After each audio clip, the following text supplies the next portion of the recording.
ಅಧ್ಯಕ್ಷರ ಆಗಿರ್ತಕ್ಕಂಥ ಸನ್ಮಾನ್ಯ ಶ್ರೀ ಬಿಲ್ಲಪ್ಪನವರೇ,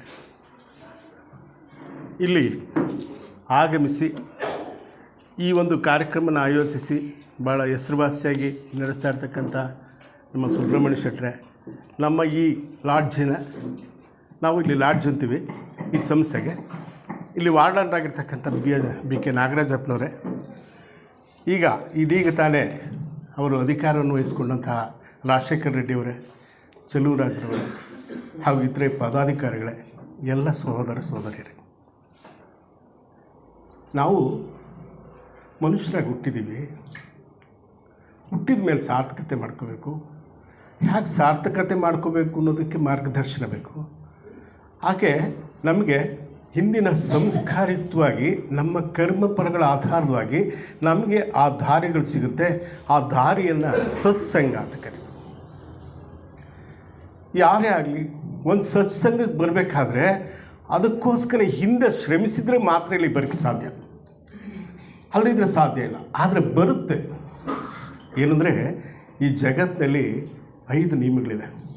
ಒಂದನೇದು ದೈವ ನಿಯಮ, ಎರಡನೇದು ಸೃಷ್ಟಿ ನಿಯಮ, ಮೂರನೇದು ಸಂಸರಣ ನಿಯಮ, ಹಾಗೆ ಕರ್ಮ ನಿಯಮ, ಪ್ರಕೃತಿ ನಿಯಮ.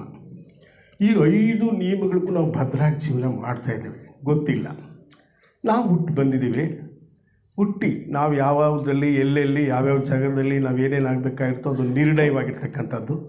ಆ ನಿರ್ಣಯ ಪ್ರಕಾರನೇ ನಾವು ಆ ದೈವ ನಿಯಮದ ಪ್ರಕಾರ ನಾವು ಹುಟ್ಟಿ ಬಂದು ನಾವಿಲ್ಲಿ ನಮ್ಮ ಜೀವನನ ಕಳೀತಾ ಇದ್ವಿ. ಬರ್ತಾ ಹೇಳ್ತೀವಿ ನಾವು, ಬರ್ತಾ ಏನು ತಂದಿಲ್ಲ, ಹೋಗ್ತಾನೂ ಏನು ತೊಗೊಂಡೋಗಲ್ಲ ಅಂತ. ಹೌದು, ಅದು ತಪ್ಪು. ಬರ್ತಾನೂ ತಂದಿದ್ದೀವಿ, ಹೋಗ್ತಾನೂ ತೊಗೊಂಡೋಗ್ತೀವಿ. ಆ ಹೋಗ್ತಾ ತೊಗೊಂಡೋಗೋದಕ್ಕೆ ಇಲ್ಲಿ ಬಂದಿರೋದು. ಯಾರು ತೊಗೊಂಡೋಗೋದು? ಅವ್ರು ಹೇಳೋದು ಸೂಕ್ಷ್ಮವಾಗಿ ನಮ್ಮ ಸಹೋದರ ಬಿಲ್ಲಪ್ಪನವ್ರು. ಇಲ್ಲಿ ನಾವು ಪ್ರತಿಯೊಬ್ಬರು ಮನುಷ್ಯನಿಗೆ 19 ಹೊರಮುಖವಾಗಿ ಕೆಲಸ ಮಾಡ್ತಕ್ಕಂಥ ಶಕ್ತಿಗಳನ್ನು ಕೊಟ್ಬಿಟ್ಟಿದ್ದಾರೆ. ನಾವು ಯಾವ್ಯಾವುದಪ್ಪ ಹೇಳಿದ್ವಿ? ನಾವು ಪಂಚ ಇಂದ್ರಿಯಗಳು, ಪಂಚ ಕರ್ಮೇಂದ್ರಿಯಗಳು, ಒಂದು ಮನಸ್ಸು, ಒಂದು ಬುದ್ಧಿ, ಆತ್ಮ, ಮತ್ತು ಇದೆಲ್ಲ ಸೇರಿ ವೈವಸ್ವತ ಅಂತ ಹೇಳಿದ್ವಿ. ಆ 19 ಮುಖಗಳ ಮುಖ ಈ ಒಳಗಿರ್ತಕ್ಕಂಥ ಆತ್ಮ ಅಂದರೆ ಜೀವ, ಹೊರಗಿನ ಎಲ್ಲ ಪ್ರತಿಯೊಂದು ಶಕ್ತಿಗಳನ್ನು ಗ್ರಹಿಸಿ ಅದಕ್ಕೆ ನಾವು ಸರಿಯಾಗಿ ನಡೆಯೋಕ್ಕೋಸ್ಕರ ನಮ್ಮ ಅಂತರಂಗದಲ್ಲೇ 4 ಕೆಲಸ ಮಾಡ್ತಾ ಇರುತ್ತೆ. ಒಂದು ವಿವೇಕ, ಒಂದು ವೈರಾಗ್ಯ, ಸದಾಚಾರ ಮತ್ತು ಪ್ರೇಮ. ಈ 4 ಕೆಲಸಗಳನ್ನು ನಾವು ಮಾಡ್ಕೊತಾ ನಮ್ಮ ಜೀವನ ಸಾರ್ಥಕ ಮಾಡ್ಕೋಬೇಕು. ನಮಗೆ ಗೊತ್ತಾಗುತ್ತೆ ನಿತ್ಯ ಜೀವನದಿಂದ ಬೆಳಗ್ಗೆಯಿಂದ ಸಾಯಂಕಾಲ ತನಕ ಒಂದು ಟೈಮ್ ಹಾಕ್ಕೊಂಡ್ರೆ ನಾನು ಏನೇನು ಸತ್ಕಾರ್ಯ ಮಾಡಿದೆ, ಏನೇನು ದುಷ್ಟ ಕಾರ್ಯ ಮಾಡಿದೆ. ಸತ್ಕಾರ್ಯಕ್ಕೆ ಏನು ಫಲ? ಉನ್ನತವಾದ ಜನ್ಮ. ಸತ್ಕಾರ್ಯ ಯಾರು ದಿನನಿತ್ಯ ನೀವು ಕನಿಷ್ಠ ನಿಮ್ಗೆ ಎಷ್ಟು ಸಾಧ್ಯವೋ ಅಷ್ಟೊತ್ತು ಸತ್ಕಾರ್ಯ ಮಾಡ್ತಾ ಹೋದರೆ, ಅದು ಪುಣ್ಯ ಕೆಲಸ ಮಾಡ್ತಾ ಹೋದರೆ ಉನ್ನತವಾದ ಜನ್ಮ ಪ್ರಾಪ್ತಿಯಾಗುತ್ತೆ. ಹಾಗೆ ದುಷ್ಕರ್ಮಗಳು ಮಾಡಿದರೆ ಕೀಳು ಜನ್ಮಗಳು ಪ್ರಾಪ್ತಿ. ಇದು ಖಡಾಖಂಡಿತ. ಇದು ದೈವ ನಿಯಮ, ಕರ್ಮ ನಿಯಮಗಳು ಎರಡೂ ಹೇಳುತ್ತೆ. ಸೊ ಹಾಗಾಗಿ ನಾವು ಈ ಎರಡನ್ನೂ ಗಮನದಲ್ಲಿಟ್ಟು ಬೆಳಗ್ಗಿಂದ ಸಾಯಂಕಾಲ ತನಕ ಕಾಯ ವಾಚ ಮನಸ್ಸ ಯಾವುದಕ್ಕೂ ಬೇರೆ ಕೆಟ್ಟತನಕ್ಕೆ ಅವಕಾಶ ಕೊಡಬಾರ್ದು. ಅವ್ರು ಹೇಳಿದ್ರು ಇಷ್ಟುವರೆಗೆ ಎಷ್ಟು ಚೆನ್ನಾಗಿ ನಾವು ಬದಲಾವಣೆ ಆಗಬೇಕು. ನಾವು ಬದಲಾವಣೆನೇ ಜೀವನ. ನಾವು ಇದ್ದಂಗೆ ಇರೋದು ಜೀವನ ಅಲ್ಲ, ನಮ್ಗೆ ಚೇಂಜ್ ಆಗ್ತಾ ಇರುತ್ತೆ. ಆ ಚೇಂಜ್ ಆಗೋಕ್ಕೋಸ್ಕರ ನಾವು ಸತ್ಸಂಗಕ್ಕೆ ಬರ್ತೀವಿ. ನೋಡಿರಿ, ನಾವು ಬೆಳಗ್ಗೆ 8 ಗಂಟೆಗೆ ಬಂದಿದ್ದೀವಿ. ನಾವೆಲ್ಲ ಜ್ಯೋತಿ ಪೂಜೆ ಆಯಿತು, ಉಪಹಾರ ಆಯಿತು, ಆಮೇಲೆ ಸ್ವಲ್ಪ ಹೊತ್ತು ನಮ್ಮ ಮನರಂಜನೆ ಅಂತೀವಿ, ಅದಕ್ಕೆ ಮನರಂಜಿಸುವಂಥದ್ದು ಅದಾಯಿತು. ಬಿಲ್ಲಪ್ಪನವ್ರ ಉಪನ್ಯಾಸ ಆಯಿತು. ನಾವು ಇಲ್ಲಿ ಕೂತಾಗ ನಾವು ಫ್ಯಾನ್ ಗಾಳಿ ಕೇಳಲಿಲ್ಲ, ಬೆಳಕು ಕೇಳಲಿಲ್ಲ, ನೀರು ಕೇಳಲಿಲ್ಲ. ಅಂದರೆ ನಮ್ಮ ಮನಸ್ಸು ಏಕಾಗ್ರವಾಗಿದ್ದು, ನಮ್ಮ ಮನಸ್ಸು ಒಂದೇ ಕಡೆ ಇದ್ದು, ನಾವು ಯಾವ ಕಡೆ ಹರಿದಾಡದೆ ನಾವು ಬಂದಿರತಕ್ಕಂಥ ಸಮಯನ ಸಾರ್ಥಕತೆ ಮಾಡಬೇಕು. ಇದೇ ಸತ್ಸಂಗ. ನಮ್ಮ ಸಮಯ ಸದುಪಯೋಗ ಆಗಿ ನಮ್ಮ ಜೀವನಕ್ಕೆ ಒಂದು ಹೊಸ ಪಾಠ ಹಾಕಬೇಕು. ನೋಡಿರಿ, ಇಲ್ಲಿ ಎಷ್ಟು ಪಾಠ ಕಲ್ತೀವಿ ನಾವು, ಎಷ್ಟು ಥರ ಪಾಠ ಸೂಕ್ಷ್ಮಗಳಿತ್ತು. ಆ ಕಲಿಯುವಂಥ ಕೆಲಸನೇ ಇದು ಸತ್ಸಂಗ. ಅದಕ್ಕೆ ಹೇಳ್ತಾರೆ ಶಂಕರಾಚಾರ್ಯರು, ಸತ್ಸಂಗತ್ವೇ ನಿಸ್ಸಂಗತ್ವಂ, ನಿಸ್ಸಂಗತ್ವೇ ನಿರ್ಮೋಹತ್ವಂ, ನಿರ್ಮೋಹತ್ವೇ ನಿಶ್ಚಲತತ್ವಂ, ನಿಶ್ಚಲತತ್ವೇ ಜೀವನ್ಮುಕ್ತಿ. ಯಾರು ಜೀವನ್ಮುಕ್ತಿ ಪಡಿಬೇಕು? ಜೀವನ್ಮುಕ್ತಿ ಅಂದ್ರೇನು? ಜನನ ಮರಣಗಳ ಚಕ್ರದಲ್ಲಿದ್ದೀವಿ ನಾವು, ಅದರಿಂದ ಮುಕ್ತರಾಗೋಣ, ಬೇಡವಾಗೋಣ. ಇದು ಹೆಂಗೆ ಬಿಡಿಸ್ಕೊಳ್ಳೋದು? ಇದಕ್ಕೆ ಮಾರ್ಗಗಳು ಎರಡಿದೆ. ಒಂದು ಯೋಗ ಪಥ, ಒಂದು ಪ್ರಾಪಂಚಿಕ ಪಥ ಅಂತ. ಯೋಗ ಪಥಕ್ಕೆ ಹೋದರೆ ನಾವು ಆ ಜೀವನ್ಮುಕ್ತರಾಗಿ ಸಾಧ್ಯ ಇದೆ. ಯಾಕೆಂದರೆ ಅಲ್ಲಿ ಸಾಧನಾ ಪಥ.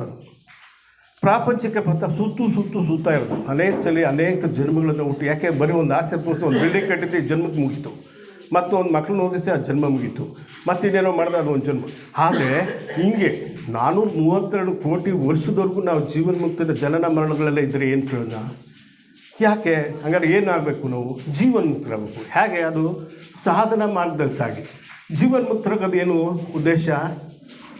ನಾವೊಂದು ಮಂಡಲಕ್ಕೆ, ಒಂದು ಸೌರ ಬ್ರಹ್ಮಾಂಡ ಏನು ಮಮ್ಮಿದೆಯೋ ಹಾಗೆ ನಾವೊಂದು ಮಂಡಲಕ್ಕೆ ಒಂದು ಅಧಿಪತಿಯಾಗೋ ಉದ್ದೇಶ ದೈವ ನಿಮ್ಮ.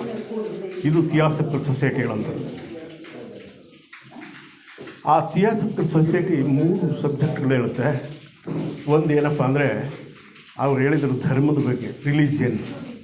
ಅದು ಹೇಳ್ತಾರೆ synthesis study of religion, philosophy and science ಅಂತ.